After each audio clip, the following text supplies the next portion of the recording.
বিশ্বকবি রবীন্দ্রনাথ ঠাকুরের হঠাৎ দেখা,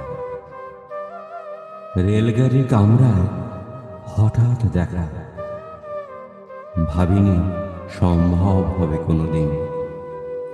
আগে ওকে বারবার দেখেছি লাল রঙের শাড়িতে, ডালিম ফুলের মতো রাঙা। আজ পরেছে কালো রেশমের কাপড়, আঁচল তুলছে মাথায় দোলন চাপার মতো চিকন গৌর মুখখানি ঘিরে।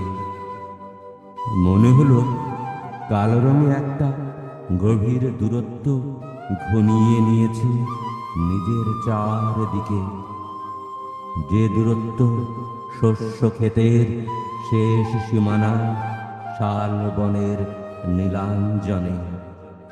থমকে গেল আমার সমস্ত মনটা। চেনা লোককে দেখলেন অচেনার গাম্ভীর্যে। হঠাৎ খবরের কাগজ ফেলে দিয়ে আমাকে করলে নমস্কার। সমাজবিধির পথ গেল খুলে, আলাপ করলেন শুরু। কেমন আছো, কেমন চলছে সংসার ইত্যাদি।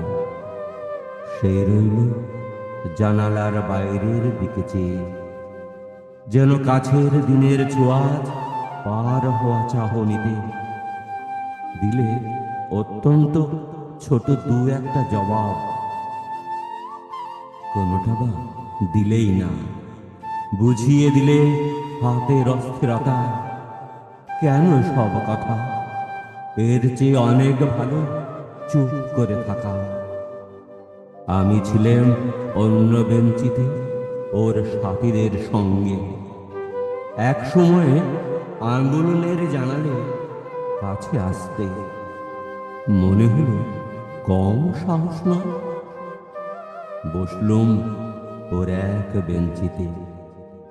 গাড়ির আওয়াজের আড়ালে বললে মৃদুস্বরে, কিছু মনে করো না, সময় কোথায় সময় নষ্ট করবার। আমাকে নামতে হবে পরের স্টেশনে। দূর যাবে তুমি, দেখা হবে না আর কোনোদিনই। তাই যে প্রশ্নটার জবাব এতকাল থেমে আছে, শুনব তোমার মুখে। সত্য করে বলবে তো? আমি বললাম, বলবো। বাইরের আকাশের দিকে তাকিয়েই শুধু, আমাদের গেছে যেদিন একেবারেই কি গেছে, কিছুই কি নেই বাকি। রইলেন একটু চুপ করে, তারবার বললেন, রাতের সব তারাই আছে দিনের আলোর গভীরে। খটকা লাগলো, কি জানি বানিয়ে বললাম নাকি। ও বললে, থাক, এখন যাও ওদিকে। সবাই নেমে গেল পরের স্টেশনে। আমি চললেন একা, আমি চললেন একা।